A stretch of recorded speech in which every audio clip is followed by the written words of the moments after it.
The nation's eyes focus on Minnesota as border czar Tom Homan heads to the Twin Cities to take over immigration enforcement. Yeah, NEWSMAX correspondent Jon Glasgow is on the ground in Minneapolis, and he joins us now with a look at the latest. Oh, John, it looks so cold. I know it is. Thank you for waking up early and joining us. Absolutely. I wouldn't have my morning any other way other than with Charlotte and Mark. I'm from a very cold Minneapolis. That's how I see my coffee and morning every day.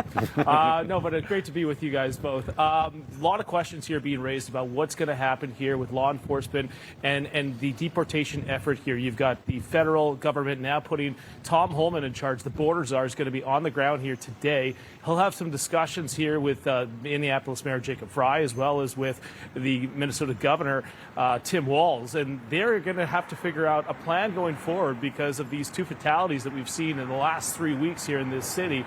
But the press secretary, Karoline Leavitt, addressed Homan's experience in dealing with immigration efforts in the past. Here's what she had to say. Watch. Homan is the point person for cooperating with state and local authorities and corresponding with them, again, to achieve this level of cooperation to subdue the chaos on the streets of Minneapolis. And I would just point out that Mr. Homan is someone who has been lauded for many, many decades for his experience working in law enforcement. So Homan is going to report to President Trump directly. He's going to oversee the ICE agents. He's also going to look at the state's fraud investigation. Now it comes as the governor and the mayor here in Minneapolis are currently under federal investigation over their comments that they've made about immigration enforcement. They claim that the probe is purely political.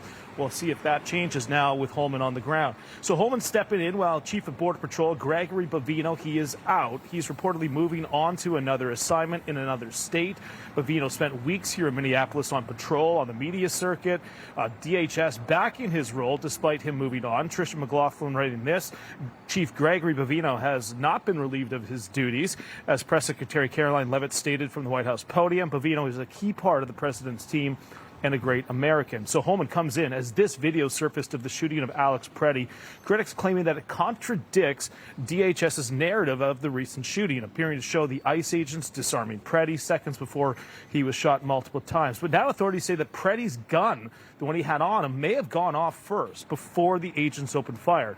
That'll be part of the investigation. The Border Patrol agents involved were wearing body cams, so that will also be included in part of this federal investigation. Meantime, attacks on ICE agents continue.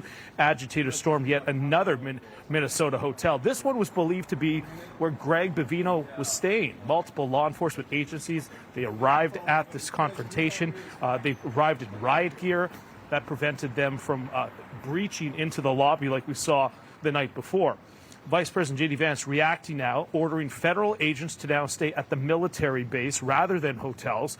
This comes after an appeals court ruled in favor of the Trump administration, allowing ICE to use force when being confronted by agitators during operations. The court ruling this, stating we assessed and viewed the same videos the district court did. What they show is observers and protesters engaging in a wide range of conduct, some of it peaceful, but much of it not. They also show federal agents responding in various ways.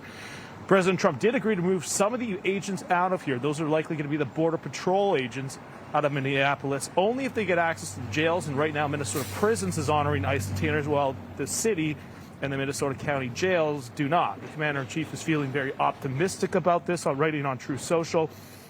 I just had a very good conversation with Mayor Jacob Fry in Minneapolis. Lots of progress is being made. Tom Homan will be meeting with him tomorrow in order to continue the discussion. The Governor Walz, though, he is now defending because part of this Homan coming to Minneapolis is going to be looking at the fraud in this state. Watch. We had people steal from us. We've got folks try to make hay out of this. Absolutely. We're still getting court cases that we're moving forward. We have a well-run state. We have high quality of life. We did have people steal. We're now seeing other states had that too. But I said I didn't run to be called the governor. I ran to do the job. That's what I'm doing right now, and I'm really proud. So, Mark and Charla, I mean, Tom Homan has a bit of a different approach to deportations than Secretary Noem and Gregory Bovino. They go after anyone that's here illegally, whereas Tom Homan has stated that his approach to these deportations is going after the worst of the worst criminals. So we'll wait to see whether or not things change here and whether or not detentions calm. Back to you. Yeah, and hopefully that approach de-escalates the situation right now. John, stay bundled up out there. It looks really cold. All right, thanks, John. Information. Truth is freedom. Is NEWSMAX. It's real news for real people.